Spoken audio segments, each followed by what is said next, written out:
Hello everyone! So namili po tayo ng ating house needs like duster and may kutsilyo, then brush.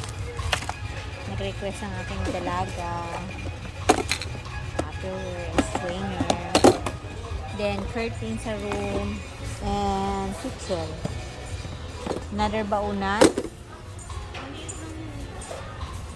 Paano ko mag-diet kung malaki ba Unan. Kahit mag-diet ka, hindi ko to yan. And comforter. Then we are planning to buy that one. Because we're waiting lang po tayo sa mag-assist sa atin. Ako nakaawa o. And another dustpan. Oo nga, dustpan sira. Ano yung dustpan kanina? Wala na kayong balde din. Balde tsaka planggana. And sige daw. Ayan, balde. Ilan ko nun yun? Baka may maliit na balde para madali mag-ano. Ay. Hindi mahirap bit-bitin balde. Ang banlawan? Maliit? Bagay hindi natin napapasan. Yun na lang. So,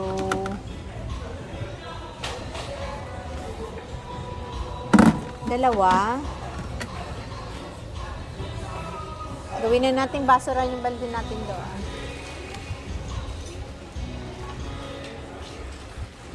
And, huwag mo yan, Lai. Ano yan?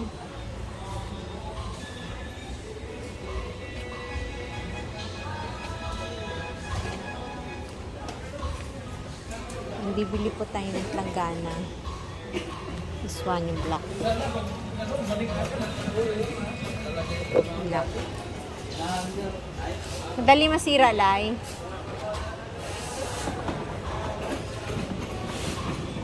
Sela. Huwag na lang.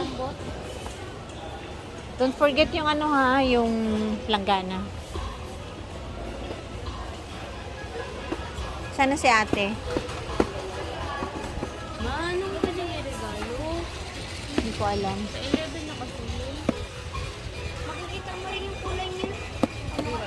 The first baby. Kaya ano lang yun ang damit para napapakinabangan. Kasi mamahalin kasi madaling napapalitan. Napaggalata ang mahal. Ay, tignan mo kung kakasya yan doon. Apat lang tayo. Tignan mo kung kakasya. Dito. Yun nga, yun pala yung gincheck ko. Oh, i-consider mo yung taas niya. Yan. Mababa ay mataas. Kasi Ay, patong muna dito. Mataas siya, babe. dito, oh. Mataas. Inisip ko kasi, kapag masyado namang maliit na, makata yung elementary. Meron doon maliit eh. Kasi ganito lang, as in, parang pang shot glass lang. Hindi naman tayo minus bus. Dito lang kaya dito. Ah. Di ba yung binili yung plastic na transparent sa bahay? Ganun lang yun eh. Maliit-liit dito. Ganyan din ka lang yung taasan na doon. Hindi, yung isa lang. Ganun. Maliit ng konti dyan, mababa.